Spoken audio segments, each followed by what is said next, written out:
இந்த சூழ்நிலையில் அங்கு வாட்டிக்கனிலிருந்து நேரலை காட்சிகளை நாம் இப்போது பார்க்கலாம். அங்கு போப் பிரான்சிஸ் வாட்டிக்கனில் உள்ள இல்லத்தில் மறைந்தார் என்று இன்று காலை அறிவிக்கப்பட்டதை அடுத்து அங்கு ஏராளமானோர் குவிந்திருக்கிறார்கள். இப்போது வாட்டிக்கன் இல்லத்திலிருந்து அந்த கத்தோலிக்க திருச்சபையின் தலைமையகத்திலிருந்து அங்குள்ள காட்சிகளை நாம் நேரலையில் பார்க்கலாம்.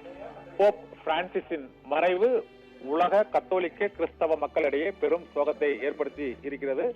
அந்த காட்சியை நாம் இப்போது பார்க்கலாம். அந்த வாட்டிக்கன் நகரில் உள்ள தேவாலயம் மற்றும் அந்த பகுதியில் உள்ள அந்த பிரார்த்தனை வெளி மைதானத்தை நாம் இப்போது பார்க்கிறோம். அங்கு பல்லாயிரக்கணக்கானோர் குவிந்து போப் பிரான்சிஸின் மறைவுக்கு அஞ்சலி செலுத்த இருக்கிறார்கள். அங்கு ஏராளமானோர் குவிந்து வரக்கூடிய அந்த காட்சியையும் பார்த்துக் கொண்டிருக்கிறோம். இறுதி அஞ்சலி நடைபெறக்கூடிய அந்த இடம் மற்றும் இறுதி அஞ்சலி நடைபெறக்கூடிய அந்த வாட்டிக்கன் தேவாலய அந்த அரங்கத்தை நாம் இப்போது பார்த்து கொண்டு இருக்கிறோம். வாட்டிக்கன் தேவாலயத்திற்கு முன்னுள்ள அந்த சதுக்கத்தில் போப் பிரான்சிஸுக்கு இறுதி அஞ்சலி செலுத்துவதற்கு பல்லாயிரக்கணக்கானோர் உலகம் முழுவதிலும் உள்ள கத்தோலிக்க கிறிஸ்தவர்கள் அங்கு குழும உள்ளனர்.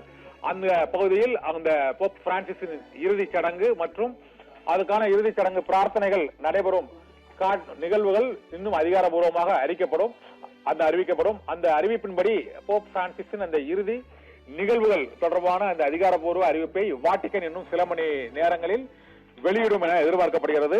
சர்வதேச உலகம் முழுவதிலும் உள்ள கத்தோலிக்க கிறிஸ்தவர்களின் தலைவராக திகழ்ந்த திருச்சபையின் தலைவர் போப் பிரான்சிஸின் மறைவு உலகம் முழுவதிலும் உள்ள அந்த கத்தோலிக்க கிறிஸ்தவர்களிடையே சோகத்தையும் அதிர்ச்சியையும் ஏற்படுத்தி இருக்கிறது. 2013ஆம் ஆண்டிலிருந்து பொறுப்பு வகித்த போப் பிரான்சிஸ் அர்ஜென்டினா நாட்டை சேர்ந்தவர்.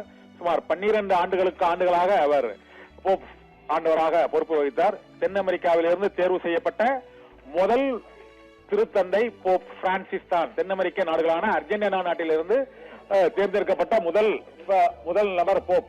இவரது இயற்பெயர் ஜார்ஜ் மரியோ என்று அறிவிக்கப்பட்டிருக்கிறார் என்று ஏற்கனவே அவர் அர்ஜென்டினா நாட்டில் அவர் மத போதகராக இருந்த போது அவருடைய பெயர் ஜார்ஜ் மெரியோ என்று அவர் அழைக்கப்பட்டிருந்தார். அதன் பின்னர் அவர் போப் பிரான்சிஸ் என்று தென் அமெரிக்க நாட்டிலிருந்து தேர்ந்தெடுக்கப்பட்ட முதல் கத்தோலிக்க திருச்சபையின் தலைவர் போப் ஆண்டவர் என்ற பெருமையும் போப் பிரான்சிஸ்க்கு அந்த பெருமையும் அவருக்கு பெருமையும் அவர் பெற்றார்.